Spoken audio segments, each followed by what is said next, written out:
রুমে এসে ফ্রেশ হয়ে আমি এখন যাচ্ছি ব্রেকফাস্ট করতে। এই হচ্ছে আমার হেলদি ব্রেকফাস্ট। তোমাদেরকে একজনের সাথে ইন্ট্রোডিউস করেই দিই। এই হচ্ছে দুষ্টু ছেলে। দুষ্টুটা খেলবো না আমি, চল। চুল ছিঁড়ে নিয়েছিস আমার? হ্যাঁ, ওই বাচ্চাটা হচ্ছে আমার বান্ধবী দিদির ছেলে, আর আমি আর আমার বান্ধবী ওপর থেকে ভিউ এনজয় করছিলাম বসে বসে কিছুক্ষণ। ভাবলাম একটু পরে যাবো সুইমিং পুলে। আর যা সুইমিং পুলে যা ছেলে নেমেছিল ওপর থেকে, আমি ছেলেই দেখছিলাম যদিও বা।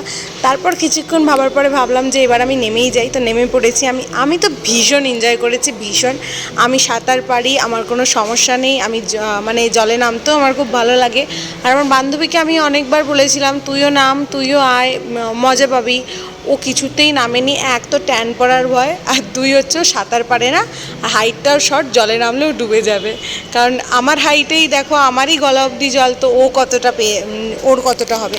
তারপর আমি খুব এনজয় করেছি। এনজয় করার পরে আমার এনজয় নষ্ট করার জন্য চলে আসে আমার ছোট্ট সোনা, যে আমাকে ভালো মুমু বলে ডাকে। ও যা এনজয় করেছে সুইমিং পুলে, আমার গা তো ব্যথা করে দিয়েছিল। তারপরে আমি একটা ঘুম দিয়ে চলে আসি ঢেউসাগরে। আর যেখানে এসে এটা দেখে আমি আর নিজেকে আটকাতে পারিনি, কারণ আমি ভীষণভাবে থ্রিলারিং পছন্দ করি। মানে আমার ড্রিম কীরকম, রিভার রাফটিং, স্কুবা ডাইভিং, তারপরে তোমার ধরো বাঞ্জি জাম্পিং, এইসব পছন্দ করি তো আমি খুব বেশি। তো ওগুলো এখনও হয়ে ওঠেনি, বাট এটা যেহেতু চোখের সামনে দেখেছি, আমি এটা না করে নিজেকে আটকাতে পারছিলাম না। তো আমার তো ভীষণ ভালো লেগেছিল।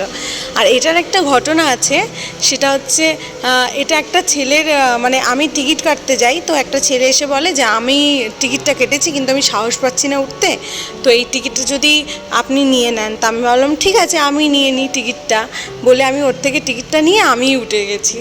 তো আমার খুব এনজয় পেয়েছে। যারা যারা চাও কি সাহস পাচ্ছ না এরম ধরনের, ভাববে না, কিচ্ছু ভয় লাগে না, একদম মনে সাহস নিয়ে উঠে যাবে, যা হবে পরে দেখা যাবে।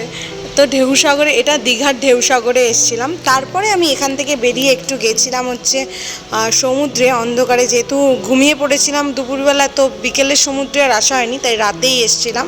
একটু জলে পা ভিজিয়ে একটু শপিং টপিং করে ঘুরে ঘাড়ে তারপরে চলে আসি রুমে। সকালে চেক আউট করে বেরিয়ে যাব মন্দারমণির উদ্দেশ্যে। আর দেখা হচ্ছে নেক্সট ভিডিওতে। Like comment subscribe, and Facebook থেকে দেখলে ফলো করে দিও।